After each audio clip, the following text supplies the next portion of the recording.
Hello दोस्तों, क्या आप भी बवासीर से परेशान हैं? तो ये वीडियो आपके लिए। इस वीडियो में हम बताएँगे कि बवासीर क्या होता है। तो बवासीर एक आम बीमारी होती है, जो किसी को भी हो सकती है और आजकल बहुत ज़्यादा ये प्रचलन में है। तो बवासीर क्या है? इसको अगर देखोगे तो इसमें क्या है कि जो हमारी गुदा द्वार होता है या मल द्वार, उसके अंदर और बाहर की नसों में सूजन और गाँठ जैसी संरचना बन जाती है। आमतौर पर जो ये होती है, ये कब्ज़, गलत खान-पान, देर तक बैठना, देर तक खड़े रहना, प्रेगनेंसी या फिर आपका तला भुना मिर्च मसाला ज़्यादा खाने से ये होती है। ये 2 तरह की होती है, एक है आंतरिक जिसको इंटरनल पाइल्स बोलते हैं और एक है बाहरी जो एक्सटर्नल पाइल्स। इंटरनल पाइल्स में क्या होता है कि अंदर होता है और बाहरी वाला बाहर होता है, जिसमें बाहर सूजन और दर्द जलन होती है। ये देखोगे यहाँ पे एक साइड में नॉर्मल है और दूसरी तरफ इसमें बवासीर के मस्से निकले हुए हैं, ठीक है? एक तरफ क्या है नॉर्मल देख रहा है हम कि जो हमारा मलद्वार नॉर्मल है, दूसरी तरफ बवासीर के मस्से हैं। इस फ़ोटो में आप देखोगे आंतरिक बवासीर और बाहरी बवासीर, ऐसे करके इसमें 2 तरह के फ़ोटो लगाए हुए हैं। आंतरिक में क्या होता है कि मस्से अंदर की अंदर रहते हैं, वो हमें बाहर नहीं निकलते। बाहरी में क्या होता है कि मस्से बाहर की तरफ निकल जाते हैं जब आप लैट्रिन करते हो। जैसे इस फ़ोटो में देखोगे इंटरनल जहाँ लिखा हुआ है वो अंदर हैं और एक्सटर्नल है वो बाहर की तरफ लिखे हुए हैं, ठीक है? एक्सटर्नल जो होते हैं वो बाहर हमें दिख जाते हैं और इंटरनल हमें दिखते नहीं है, वो अंदर-अंदर उसमें से खून निकलता रहता है। अब इसमें देखोगे आप स्टेज 1, 2, 3, 4 ऐसे करके 4 स्टेज होती हैं। जो स्टेज 1 है, उसमें बवासीर का मस्सा अंदर रहता है। स्टेज 2 में क्या है कि बवासीर का मस्सा बाहर निकल जाता है, लेकिन स्टेज 2 में बवासीर का मस्सा तो बाहर आ जाता है, लेकिन क्या होता है कि वो अपने आप अंदर भी चला जाता है, ठीक है? अगर स्टेज 3 देखोगे, जिसमें क्या होता है कि बवासीर का मस्सा बाहर आ जाएगा लैट्रिन करते टाइम और वो हाथ से अगर अंदर करोगे तो अंदर चला जाता है, जबकि स्टेज 4 में ऐसा नहीं होता।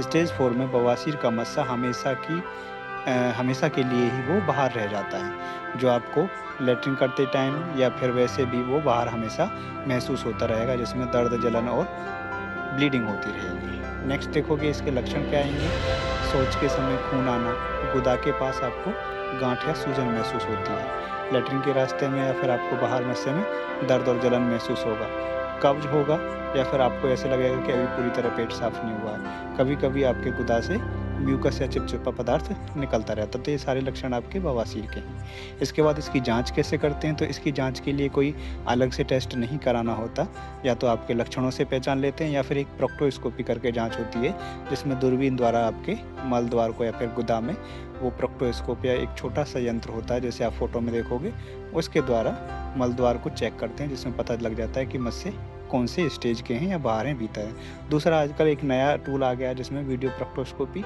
इसमें क्या करते हैं, इस यंत्र को अंदर डाल के, गुदा के अंदर डाल के, वो सारा उसका फ़ोटो बाहर एक मॉनिटर पे वो दिखाई पड़ जाता है। ये भी 2 मिनट का प्रोसीजर है और ओपीडी प्रोसीजर है। इसमें कोई ज़्यादा खर्चा भी नहीं आता। अब देखेंगे बवासीर का इलाज क्या है कि इसका इलाज में आयुर्वेद, एलोपैथी या फिर खान-पान के तरीके से हम इसको कैसे ठीक कर सकते हैं, ठीक है? इसमें क्या है कि आप देखोगे तो इसके बचाव के लिए घरेलू उपाय क्या हैं? जैसे कि पानी अधिक मात्रा में पीते हैं ताकि आपकी लैट्रिन सॉफ्ट हो, है ना? टाइट ना हो। फाइबर वाली सब्ज़ी और सलाद खाते हैं। गुनगुने पानी में सिकाई करनी चाहिए ताकि वहाँ पे जलन, दर्द या फिर सूजन हो तो वो कम हो जाए। ज़्यादा देर तक एक जगह नहीं बैठना चाहिए, ज़्यादा देर तक शौच में नहीं बैठना चाहिए और मोबाइल लेकर भी शौच के लिए नहीं जाते हैं।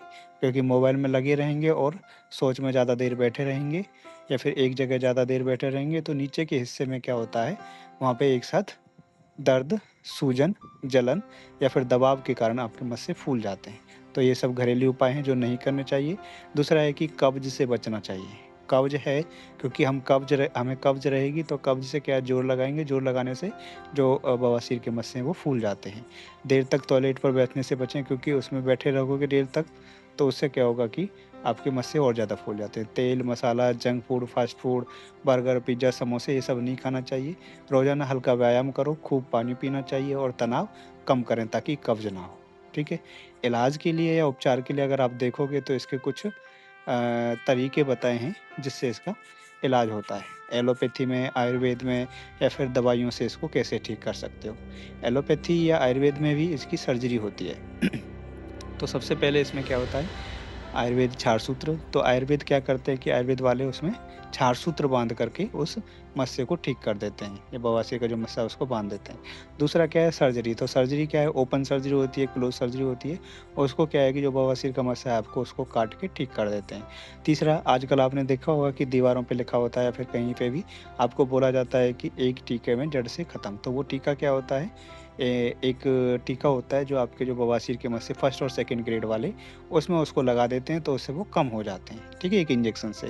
दूसरा है लेज़र सर्जरी जो बहुत पेनफुल नहीं होती, बहुत कम पेनफुल होती है और उससे मरीज़ 1 दिन में ही वापस घर जा सकता है हॉस्पिटल से। दूसरा रबर बैंड लाइगेशन ये भी एक तरीका है कि छोटे मस्सों को ठीक करने के लिए फर्स्ट सेकंड और थर्ड डिग्री वालों को।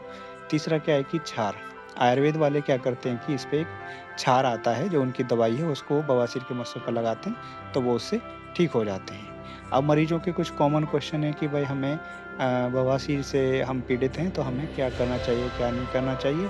तो कॉमन क्वेश्चन हम देखते हैं इसमें कि मरीजों के मन में क्या-क्या कॉमन क्वेश्चन आ सकते हैं। जैसे क्या बवासीर खतरनाक है?